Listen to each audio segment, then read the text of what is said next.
In the Disney animated film Encanto, Dolores Madrigal has a special ability to hear everything.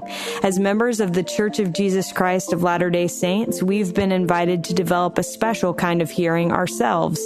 This ability is available to anyone who seeks it, the ability to hear Him. It is a skill that Adassa, who plays Dolores Madrigal, has learned to seek over time. It has influenced the roles she's accepted and the ones she's turned down. It has influenced the kind of mom and the kind of disciple she's chosen to be. Adassa has also worked in the entertainment industry as a voice actress, including her role as the character Dolores in the Disney movie Encanto. She received nominations for Collaboration of the Year and Favorite Pop Song at the 2022 American Music Awards for her work on the viral hit song, We Don't Talk About Bruno.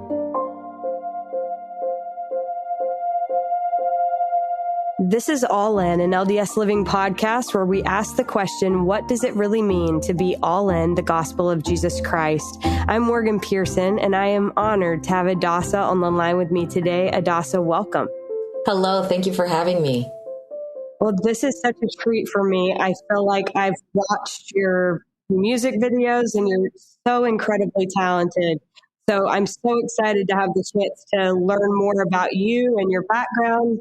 But in your first interview with the directors of Disney's Encanto, you showed them a picture of your grandmother and your mother, who you said had grand dreams of being singers, but who felt there wasn't a place for them in the entertainment industry. You were in a movie that's all about family. I'm wondering, in that audition, did you know the storyline, and did you know that what you were telling the directors directly correlated to that storyline? I did not. Honestly, what I thought was this is an opportunity for, other people who are not close to me and my family to hear about the stories about them and how they were able to, through adversity, come to a place they didn't know anyone in. It was just them by themselves. My father was the first one to come to the United States, and he was just here on his own, and he had to do it from scratch.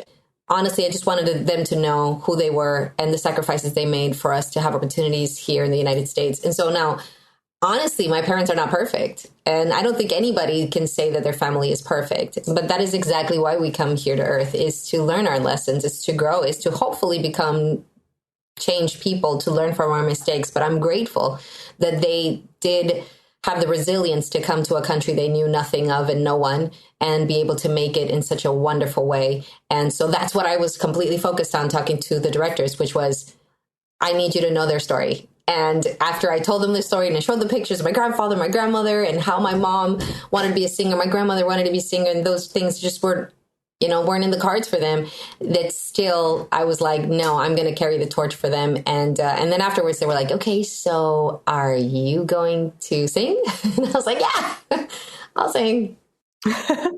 I love that so much. So really quickly, before we get too far into this, you mentioned your dad coming to the United States. And I understand that you actually have another religion to thank for your family coming to America, the Seventh-day Adventists, which is the religion that I understand you grew up in. How grateful are you for your Seventh-day Adventist roots? I am very grateful to have had a knowledge of God and Jesus Christ in some way. I'm very grateful that my parents both believed in the religion so much so that they taught it to their children. And I am grateful that they planted within me a seed that grew. And so I'm very grateful to have grown up Seventh-day Adventist. I am the first person who is a member of the Church of Jesus Christ of Latter-day Saints from my family. I am a convert to this church. And I am forever grateful for them having a seed of the gospel, because I've met a lot of people that just have no seed of God or Christ or anything in their lives. And I see the difficulty sometimes it is to just find their truth and find God and find some kind of spirituality. Like, let's say, not even getting to the God part, but just like being spiritual and like knowing right from wrong, and not you being your own God and directing your own actions and everything. So I'm very grateful that I had a structured religion to help me know right from wrong, to help me know God, and to help me know that Jesus Christ died for my sins and for the sins of everyone.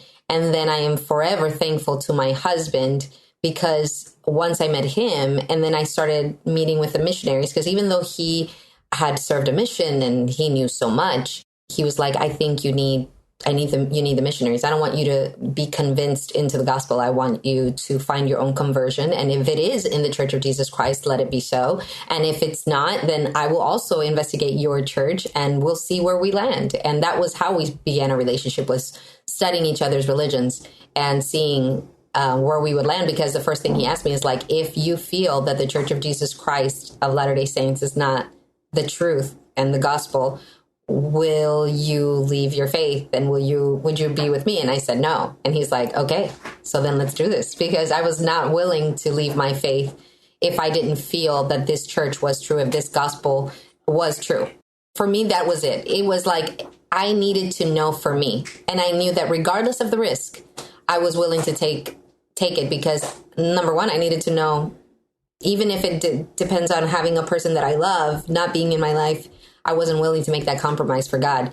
And so I knew going into it that I was going to be full-heartedly in search of what I would find as the principles that I wanted governing my life and the fullness of the gospel, which I did find within the Church of Jesus Christ. But I'm forever grateful for the seed that my parents left within my heart of God and having that fear of God. And then it grew into the love of the gospel and his principles, and knowing that I want to be with my Heavenly Father once again. And I'm grateful for the promises that we have, if we are worthy of having an eternal family and being sealed in the temple and, just having all these blessings. So yes, I'm forever grateful for that seed. You have 7 kids, which cannot be a popular thing in Hollywood. So how does being a mom to 7 kids compare to your glitzy red carpet experiences? Oh, it is the thing that keeps me grounded, because you walk into a world that is real, but not real. Because when you are on stages and everything and you have the praise of the people, you can easily become desensitized on the realities of life, where you are responsible for other individuals because you have so much catered to you. But to me, it's the best way to be able to be a real person, is when you have a family life and you can somehow unite that. And at the beginning of my career, I cannot say that I did that properly, because I was so scared to lose my opportunity. I wanted success so bad. And that's the thing, when it becomes more than just your passion and it walks into your God territory, that's when your principles become flexible when they shouldn't be. And I honestly didn't have my testimony where it is now, where I did go through that. And I'm very grateful for the opportunities that came through it. But at the same time, I made some decisions in my youth that I'm like, well, I learned, And then I had opportunities also that brought even this Encanto opportunity, because I had the longevity of a career. But being in reggaeton, in hip hop, in that, pop world where values need to constantly be put to the test. And sometimes you feel you need to compromise, you have to dress this certain way and you have to say or sing certain things that that are like, oh, that's a little racy.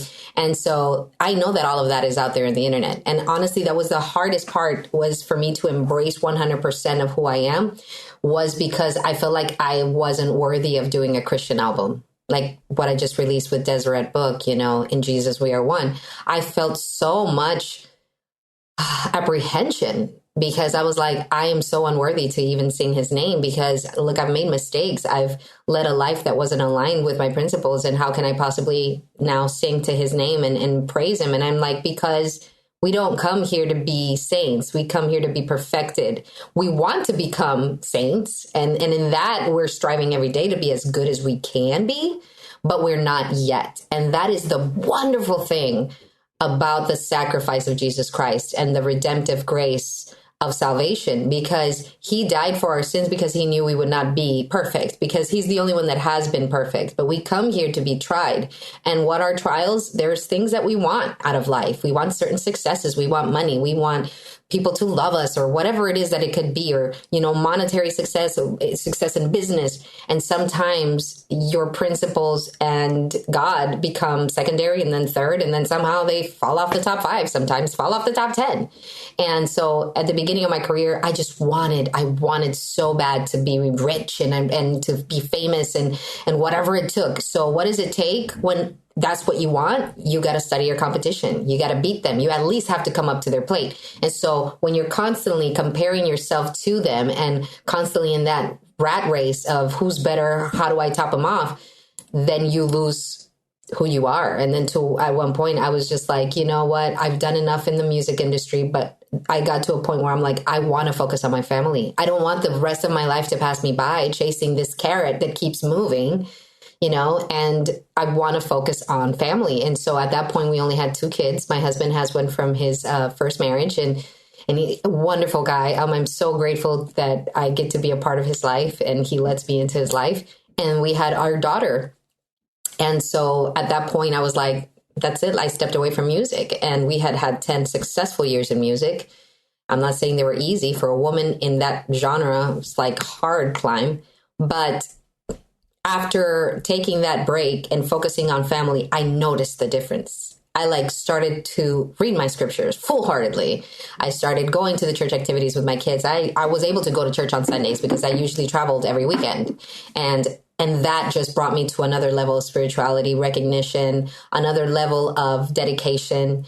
And so when I now unite both things again, because I was given this miracle of an opportunity, honestly, it was God the whole way. And then it was like, okay, so now what are you going to do? That's how I felt. It's like, okay, you've lived it the other way. You got to live 100% just being a stay-at-home mom, cooking, baking bread, being with your kids, just being a homeschooling parent. Now I'm going to give you this opportunity. What you going to do? And that's when everything actually fell into place. And that's where we have found a harmony. And now I understand that there are opportunities of making more money in which I have to say no. And I'm glad to say no, because I know that there are opportunities of family that are worthwhile and they're priceless. They have no price. So you couldn't pay me enough to not have this opportunity to be there at a recital with my kids, or take that vacation, or be that Sunday when my kid is going to talk in church. So I'm grateful to have the opportunity to be able to say no, and know that that is exactly what I want to say, and not feel like, oh my gosh, this is so hard. It used to feel like that before, but now I'm like, I'm glad I get to prove how much I love Jesus Christ. But at the same time, when I'm working, I'm like, I'm all in. I'm all in. I'm there for the kids. I'm there doing that show, singing in that stage or whatever it is, if it's the Oscars, if it's the Grammys, if it's, the Hollywood Bowl, I'm 100% there. And whenever I can bring my kids into it, I do. Wow, you're incredible. I am pumped up over here. But I want to ask you a couple of follow-up questions based on that. One, I feel like there are so many people that are in a similar boat to what you just described, people that want so badly to succeed, whether it's in a profession like yours or something totally different, and are willing to make sacrifices or put other things in further priority down the list. So actually, let me ask you this. What would be your advice to someone in that boat where it's like, do I sacrifice these things and put my career first? Or how do I handle that? That's a difficult question to answer, and a really good one. I would have to say it all depends on where you are in your own personal conversion story. Because I am personally 100% all in, and I am willing to make covenants now that I wasn't ready to make then, and promises now. So when I say I'm all in with Jesus. I'm all in with God. I'm all in, and he is the only one that I'm following. And then my husband and I are a team, and we know where we want to go together. So if you are alone and starting in the industry and you're young, number one, I would say work on your testimony before you work on anything else, because you will be tested in every possible way that you can't even imagine. You think you know, but you don't know. Because this life will test you in ways that you may not be ready if you do not have a full set of armor on you. So if you know that these are the principles that you want guiding your life, because you see the fruits of those principles within your family, within your own life, up to this point in your life that you're in, then there is no question what you would say yes and no to. So look at success, visualize success for yourself today. So you can say, all right, if I was offered $1 million role, but in this role, I would need to take off my top. Or if I was offered this opportunity to do a show on Broadway, but in this show, I would have to say these certain words that I don't feel comfortable saying, then what would you say? If you answer, oh, absolutely not, I wouldn't take it, then you're good. If you answer, oh gosh, that's really hard, then you need to work on your conversion. To whatever level you are in, keep working at it. Because if you're not sure, then you will find yourself in difficult situations, because the worst thing that could happen is success if you start on the wrong path, because that is only going to lead you to more opportunities of which you wanted to say no, but you didn't. And then you keep having to say yes because that first one got you there. So how can you say no now? They already know you for the thing you said you wouldn't, but then you did do. So that's where that slippery slope, it becomes like an avalanche and you won't be able to stop it. And at one point you wonder, well, why does this artist end up like leaving the church or being a drug addict? It's because they knew they shouldn't have said yes, but they did. And then that opened the doors into more yeses that they should have said no to. But then again, it's your story, it's your life, it's your journey. And sometimes there's people that can advise you all the good things and all the positive and how to stay on the right road, but you still go, yeah, but I still want to know what that's like. And that's why we're here on earth. So, but I would recommend, if you don't want to make mistakes that you will be like dreading or feeling embarrassed about or feeling like I should have never, work on your conversion, read the scriptures, find God, find Jesus first, and then start walking within the snakes. Such good advice. I think that is spot on. Okay, the other question that I wanted to ask is, you mentioned that getting this role in a Disney movie, of all things, was totally a God thing. I wondered if you could tell me a little bit more about that. Well, I had stepped away from music. It had been almost 10 years. And I was focusing in on the kids. So we went from 2 kids to 7 during that time. And so what I was completely gung-ho on reading my scriptures, working on my testimony, working on being the best mom I could be. But every baby, we would release a single or a couple of singles and put them up on a YouTube channel just so I can like have a reason to get back in shape. You know what I mean? It's just like when you're in it, I mean, you that run, you know it. It's like you get this high when you're like, I have a purpose. I need to do that half marathon. Like I need to prepare. So then you just put yourself in that state of mind of, no, I'm going to be more careful with my food. I'm going to hit the gym a little bit more, all that. So every baby, I would always put myself in that state of mind because I'm like, you never know when you could get an opportunity to sing at church or an opportunity to do something. So I would always live in a state of being ready. And so in this particular case, we had just had our last baby, our 7th. And then my husband and I went to a vacation in Miami after just enjoying being parents. We're like, okay, we need to just be us for just a few days. And we did. And then Gabriel was like, you know what? The light looks so nice coming in through the window. Why don't we shoot a video for that song we did? And I was like, right now? He's like, yeah, it's perfect. And so we put up the camera and it was a one-shotter, just like beginning to end. And the song was called Por qué ella y no yo. Háblame claro, dime por qué acabó. Lo de nosotros fue más de una noche de simple pasión. And I was using this tone of voice that I hadn't really used, like this intimate tone. And we put it up. Amazing. And seriously, that was it. We were like, send. Okay, let's go eat. And so a few months went by, and honestly, it did not have that many views. It had maybe 300 views. And then I went to update my phone, and then a whole bunch of messages came in from the YouTube channel's email that I had not checked literally in like 3 years. But they loaded up just when you say, like you have to update all of your emails. And at the top of it was one saying, we would like to get a hold of Adassa. And it was very simple. It was like, we would like to get a hold of Adassa for an opportunity. If you could give us a call back to this number or reply to this email. And so I was like, "Ugh, whatever, here's the prince from Dubai promising me like $10 million, you know? But I still answered it. I was like, whatever. Hi, this is Naomi. I just acted like I was my own secretary. You can reach Gabriel Candiani at this email. And I put his phone number. And then I left it. And I went upstairs to wash dishes, do clothes, what I usually do. And then my husband calls me from the studio downstairs. And he's like, hey, you should come down. It's Disney. Mind you, I have been a lover of Disney films since I was a kid. I fell in love with music with, The Little Mermaid. That was the film for me. It was the one that got me.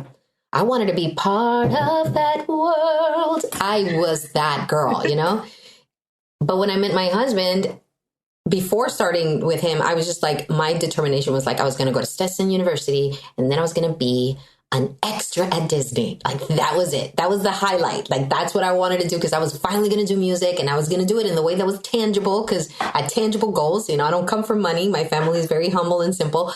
So I was like, I can do that. I can do that on my own.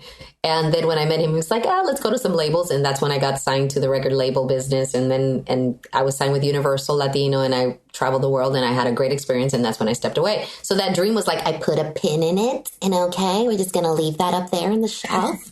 We'll look at it from time to time. And so when this opportunity came up, I was just like, what now? I was 41, 42 years old. I was like, really? I felt like Sarah.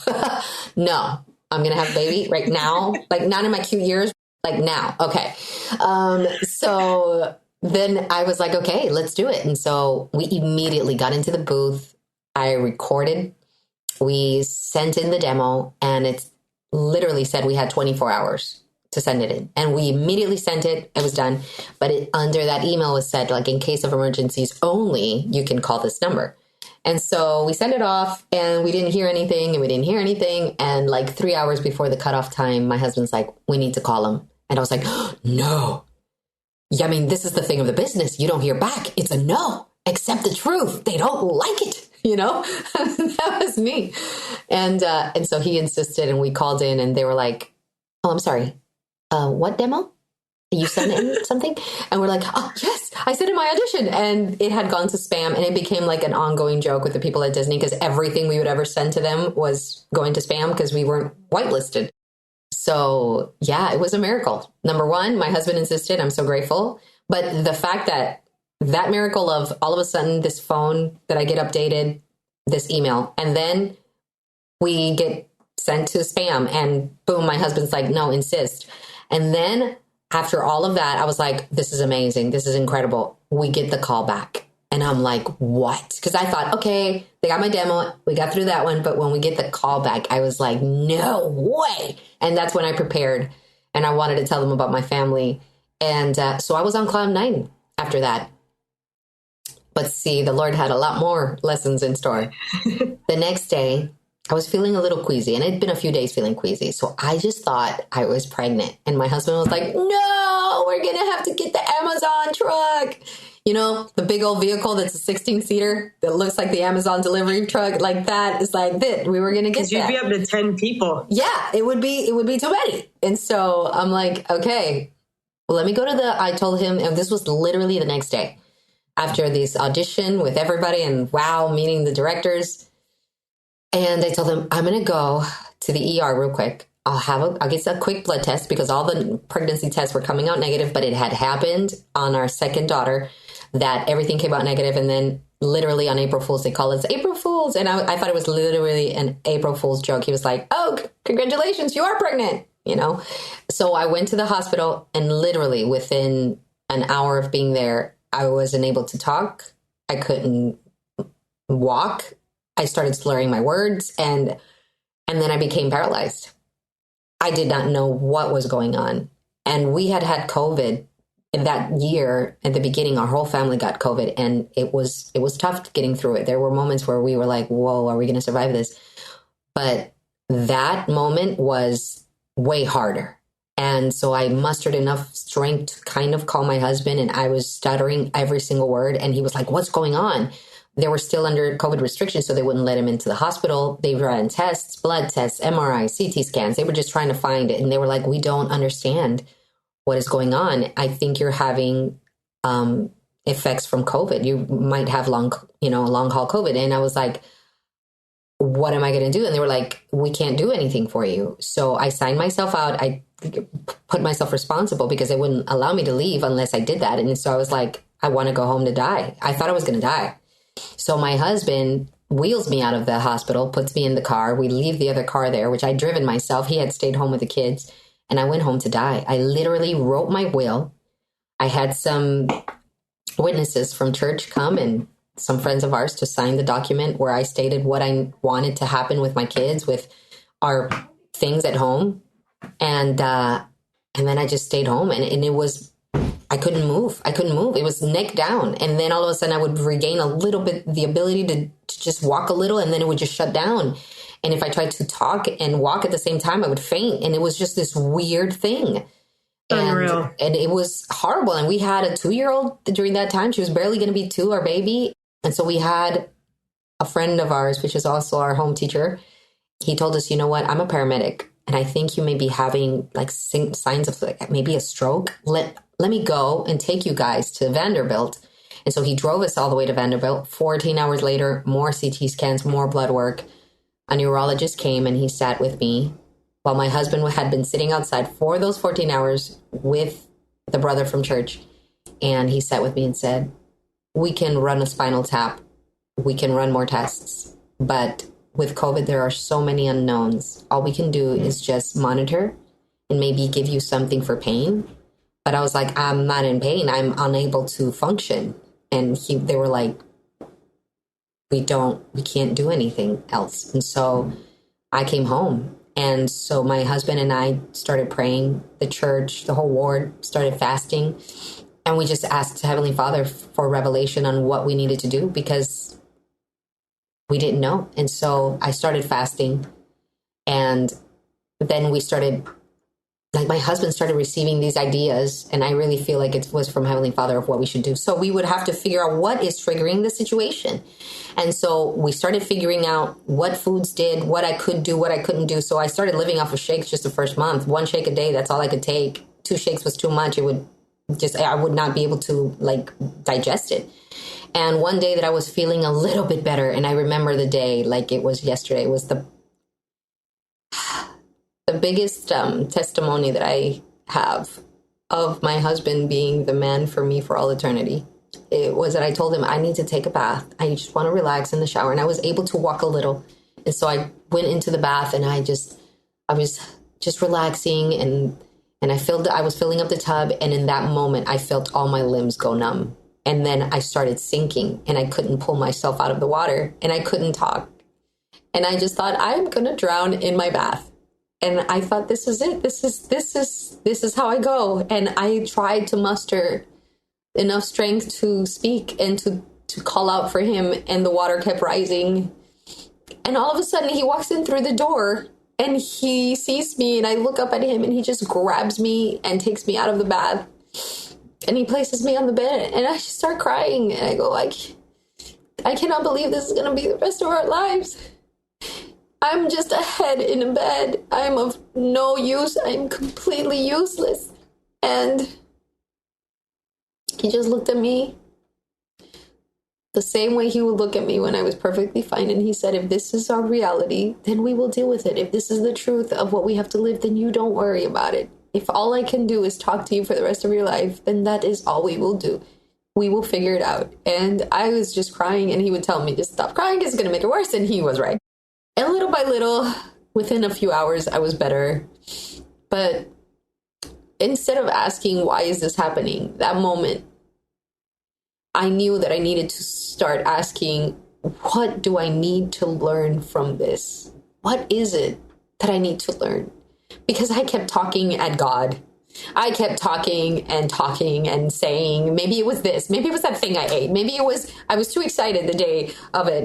Maybe I just, I ate that. I don't know. Was it the shrimp? What did I do? Like, I stopped questioning it. I stopped asking myself anything. I stopped believing all the lies of you're worthless. You're good for nothing. All of those voices that just start rolling around your head and making you feel like you are of no value. And I just started saying, Lord, I need you. I need you to teach me what I need to learn. And I need you to soften my heart so that I can learn these lessons. And if it is in thy will for me to survive this, that I may do so. And then I started feeling the peace. And I can't say that it started happening automatically, but the peace was the first thing that I felt. And I knew that I needed to stop trying to control everything. And I needed to allow my family to serve me and allow my church family to serve me. And then I did. And the more that I started doing that, I started feeling relief. And the more that I just let the Spirit guide our lives, I would feel better. And the more that I started focusing deliberately on what I was eating and making sure that I kept my emotions relaxed. And I had to start whispering to my kids because I noticed if I speak loudly, I faint. But if I whisper, then I could talk to them. So everything in our home started, hi, honey, could you take this to the room, please? Thank you so much. And being a Latina, we're so loud, as you can tell. I was so ingrained since I was a child that the only form of communication was loud. And if you didn't listen, it gets louder. And the Spirit started teaching me there's other ways to speak. There's other ways to communicate with your children. You can do it quietly. You can do it calmly. You can do it with the right tone. And I started learning these things. And I never thought my kids would be so moldable. I was like, what? I've been a homeschool parent and I could have done this different this whole time. And so I started learning. I was like, wow, I can ask them nicely. I can, even when they're not doing something that I'm asking them, I can say, it would really help me if you do this because I would do it if I could, but I can't. So I really need your help and your strength to help me because mommy can't do this right now. So to admit weakness, to admit not having my full capacity to my children, I didn't notice how being vulnerable could help me become a better parent. So sometimes we dread the moments of weakness, but honestly, in the moments of weakness, we can become more strong than we can ever be. And during the time that I was doing that and finding my growth as a mother and as a person, we get a phone call. And who is it? It's Jamie Sparrow Roberts, the casting director for not just this film of Encanto, but she was the casting director for Frozen and for Wreck-It Ralph and for Moana. She called personally to congratulate us. And in that day, I remember I was laying down on my husband's lap, literally in this room when it was still a studio. And he put his hand over the microphone of the phone and he's like, baby, you can't take this. You got to tell him you can't take it. And I told him, you call him if I'm dead. I am taking this. And we had started, trying to walk and talk a little bit. I mean, I was getting better. And so he's like, and I'm like, stall. And so I'm just like trying to pull myself together so I could muster some strength. Because he told me, he's like, they're going to want to talk to you. And so he's just letting her talk and asking questions like, okay, she's going to have to fly to LA. They're like, no, because of COVID restrictions, she could do it from home. And so we were like, just getting information. And then at one point he's like, so I'd like to talk to her. And I was like, and so here we go. And I said, thank you so much. When do I start? That was all I could do. I literally almost fainted in his lap. And they were like, well, it's about 3 weeks. And so for 3 weeks, I was training like Rocky, but in reverse. Like everything was super slow-mo. But I was like, I'm going from here to the kitchen. Literally, it was like, but all slow-mo. So I would just train. And we got to like where I could finally do things. And that day, it was a miracle. When I was finally with the directors, when I recorded We Don't Talk About Bruno, I had my eyes closed. It was because I was like, I was giving everything I had. And even though I could rap like nobody's business, that was the most I could do that day, And so I feel like it was a miracle because I went from feeling like I had accomplished so many things in my life and feeling fulfilled to becoming fulfilled as a mother and being able to live that journey, to feeling the compassion of those around me and their love, and to grow as a parent and know that there are other ways to speak and treat your children and that they are stronger and more resilient than you think. And yes, a 7-year-old can wash dishes. I didn't know that. Sometimes I'm like, I want to do everything and I want to take care of everything because I want everything just so OCD sometimes we can be as women. I noticed that they can be strong and they can become stronger and it's okay. We can survive things as a family. And so, the fulfilling of that gift, that if we really truly want our families to be together forever, then there's going to be moments in which the whole family will be required to show humility and strength and love and compassion. The whole family. It's not just individual. And so I truly feel grateful for everything, including the difficult moments, because it made me grow quicker and in such a way that I never thought I could grow. And my testimony became as iron solid as it could possibly be at this point in my life, for me to know that it is only by his grace that I stand. And it is only by his grace that I sing. And it is only because he still sees that there's more growth in me, that I exist in this moment in time. And I am not about to waste 1 second of it. Wow, that is so great. I just am such a fan of you. Before we wrap up, before we get to our last question, I have to ask you, as a Disney fan myself and as a Lin-Manuel Miranda fan, was it as great as you'd imagine it would be? It was even better. I would say, because we are all humans, and it is truly a gift to be able to see a person that you have like a high regard of, like it's larger than life, almost intangible, as I have seen Lin-Manuel Miranda. When you meet him, he lets you feel his humanity, and you are just dealing with another human. He makes you feel like you are best friends forever and so relaxed. You can be free to just explore your talents, and meeting everybody at Disney was the same way. It was walking into a family. So this whole grandeur of the thing that we see from the outside made tangible was a beautiful sight. To be able to be a part now of this Encanto family with people who I've admired, like, when you see Lin-Manuel, him, being part of this project, but then also every single actor, every single voice actor in this project is amazing to me. Wilmer Valderrama, to me, my husband and I used to watch the 70s show, and he's such a cool individual. John Leguizamo, same thing. So Diane Guerrero, we have become so acquainted now. Whenever I send her a quick message or she sends me one, we're obviously busy people, but it's just beautiful to have that.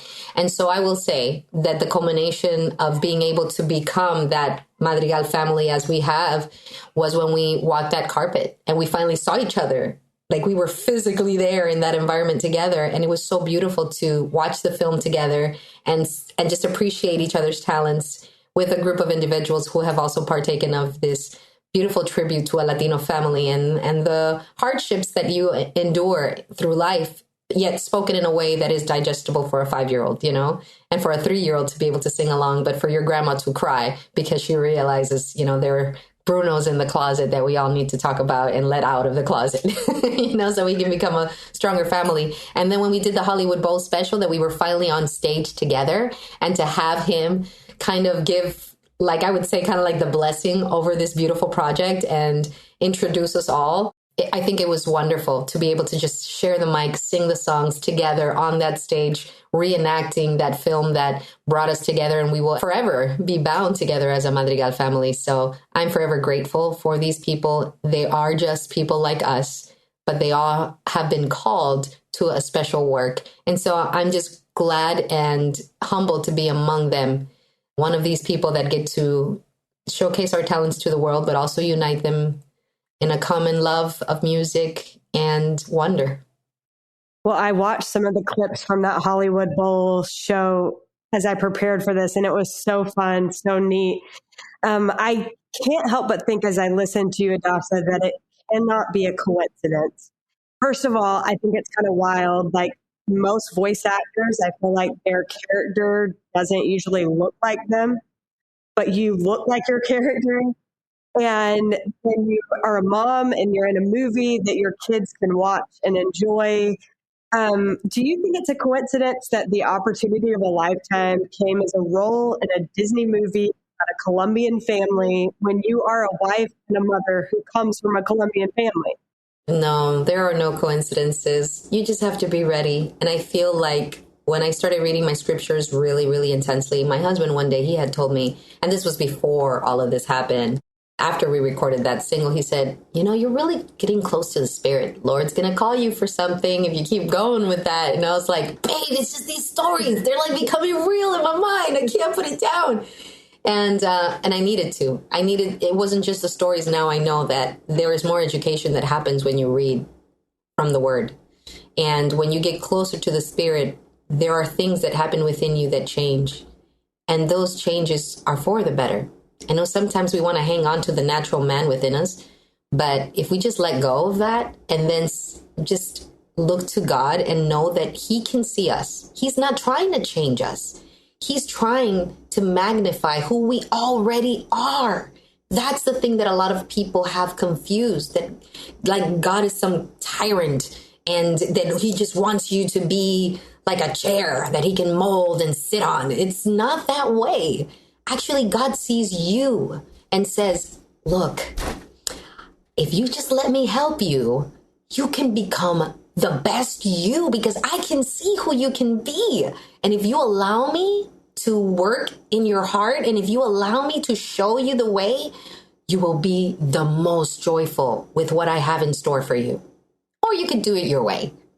Either way, I still love you. You know, that's how he is. He's like, either way, I still love you. I still love you. Because imagine this. You look at your kid, and I think kids are the easiest way for us to understand. And that's why we're being so attacked as women to like, why are you going to have kids? And there's so much fear and ooh, kids. I mean, there have been times that I have done shows and Comic-Cons in which I go, I have 7 kids, and there's people in the audience that go, ew, like, ew.